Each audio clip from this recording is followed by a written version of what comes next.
Hi, Vex Guys here, and welcome to another episode of... Wait a second. This doesn't look like... This isn't Super Hostile Online, is it? No, it is not. This is actually my creative server, and I'm recording today on this because the server is going to be scheduled to be down today at any point in time, so I didn't want to start recording an episode only to get cut off halfway through. But of course, fate had to have its way with me, and I went and recorded an entire episode on here already, but my mic wasn't turned on.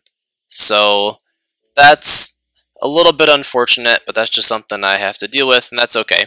Anyways, today I wanted to showcase something that I was working on in my creative mode, and that is expanding on the cactus command block mechanics that Vex has been using to clone the dungeons and to reset the dungeons in his world, and also to share an idea that I had to as something that could be incorporated in Super Hostile Online. I think it would be a really cool way to just not add a ton of work, but just another way to spruce up the dungeons in case Vex ever runs out of ideas or needs to just do something a little bit differently.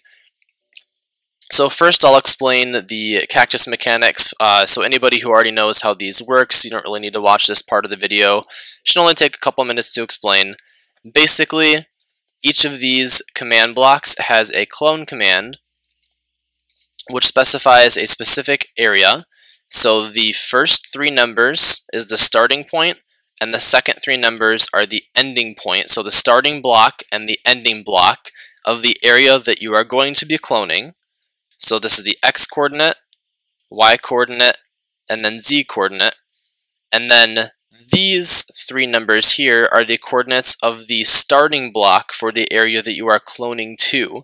And then it takes the volume of this region and it clones it to this volume starting at this block, and then expanding in the positive direction for each coordinate. So it's a little bit difficult to kind of understand using words alone, so I'll show you what I mean. Starting at this position, which is 100, 67, and 0, and then going to 115, 82, 15. So 100, 67, and 0 is actually this corner block right here. 100, 67, and then 0, and then it expands to this corner block right here, which is 115, 82, and then 15. So it's cloning this chunk right here. I guess I shouldn't use the word chunk because it's not one Minecraft chunk, but this block region right here is being cloned to, I'll show you what I mean down here first. Go back to here.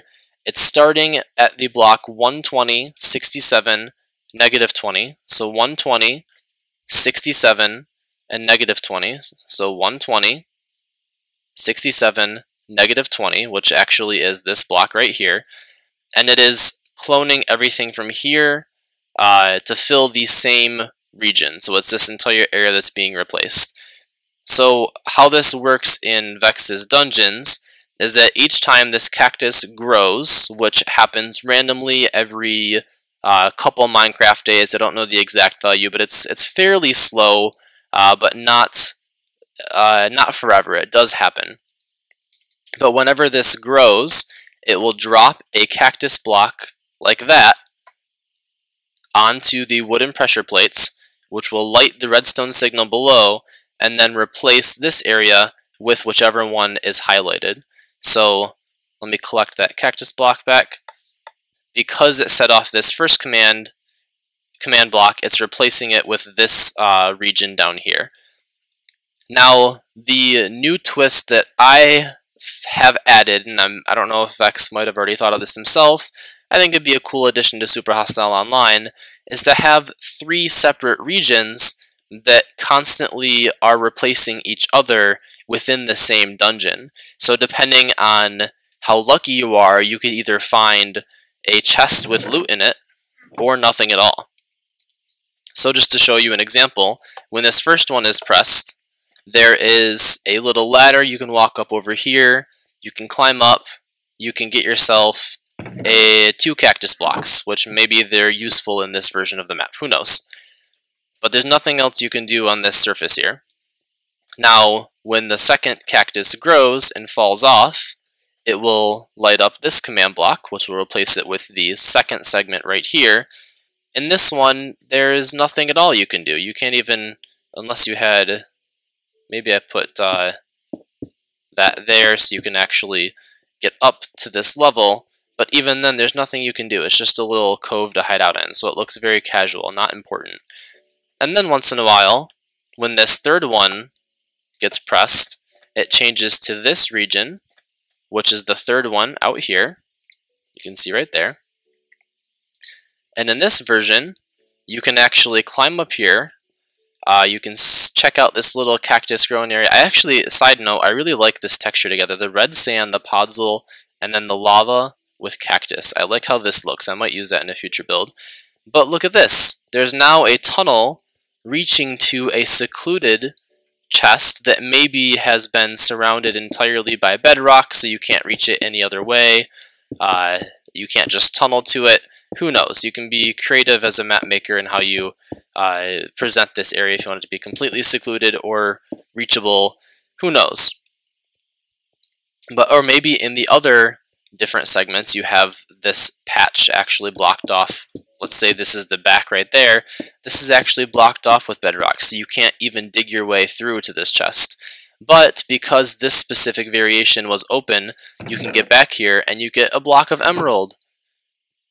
How nice, how fun. So yeah, that's my idea. Oh, did something just change? Nope. When that happens, transfers into that region, and then that transfers into the original region. So this is my idea for Super Hostile Online.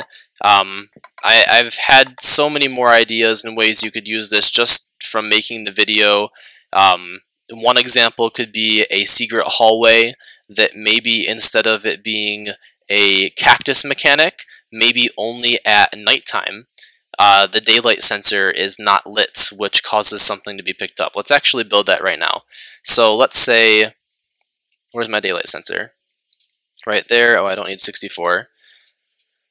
I do need redstone though.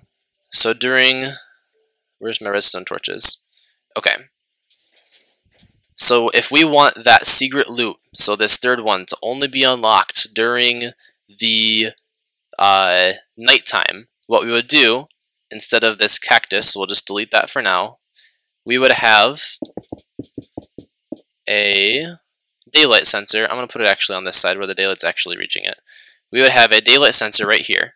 When that is lit, it gives off the redstone signal, so we have to invert that. Then we go over here, and it is doing nothing. Now what happens when I change this to nighttime? So time set night should do it. That redstone signal should be stopping fairly soon. I think it's a little bit after nighttime that it actually flips. Let's do time set. I always get this wrong. Is that nighttime? Oh, I didn't even type that in. Right, time set 14. There we go. So now it's lit up, and now it changed. Ooh. So now, during the nighttime, you can actually go through and you find a secret hallway. So this tool could be useful for a lot more than just Super Hostile Online dungeons. I think that the clone command, the more that I'm exploring with it... Oh, one of them just fell randomly. This cactus, if you heard the little click there, that cactus just grew. So it just changed back. But yeah, the point I'm making is that this clone command has a lot of uses, and I am probably going to be playing around with this quite a bit more on my own in this creative server here. Could be very fun for an adventure map. I remember seeing a video of Adlington's on the Minecraft server. If anybody wants me to find it, go ahead and comment below and I'll see if I can dig it up. But he had created a room of requirements, which in Harry Potter, if anybody's familiar with that, the room of requirement, without getting into too much detail, essentially changes based on what purpose you have need of. So on Adlington's temp server, I believe, oh, I looked the other way and this goes and clones on me. In his temp server, you would round a corner, and as you're rounding the corner, you would trigger a tripwire hook, Let me put this here. Let's make this a little bit bigger. And then, I've actually never used these before. Do you trigger them with string? Is that how it works? Where's string? I don't know. I've never actually used string in creative mode, I believe. Okay. How does this get triggered? Oh, so it has to be next to it? Okay. So let's do this. And we'll pick up this piece. We'll pick up this piece. And we'll set it back to this one by default. So yeah, so what Adlington, I'm pretty sure, had going on is that you would somehow trigger this so that every time you walked around the corner, the room would internally change, and then you would enter the room and it would be different every single time. There might be more going on to it. You'd have to go and watch his video series to find out, but it looked pretty cool, and it was very fitting for the Harry Potter world. So I don't know, the point that I'm making is that there's a lot of different uses from these clone commands. Vex found a pretty unique one in having resetting dungeons for Super Hostile Online, but I think there's even more uses with the clone command that you could use for Super Hostile Online. With that, I'm going to end the video here. If you have any ideas yourself, please comment below. If you have any other redstone or command block tools that you think are really cool and might contribute to the Super Hostile Online world, go ahead and comment those below as well. I'm fairly new to command blocks, so I'm trying to learn as much as I can about them. They're really cool and fun to work with. So anyways, I hope you guys enjoyed this video, and I will catch you next time. Bye-bye.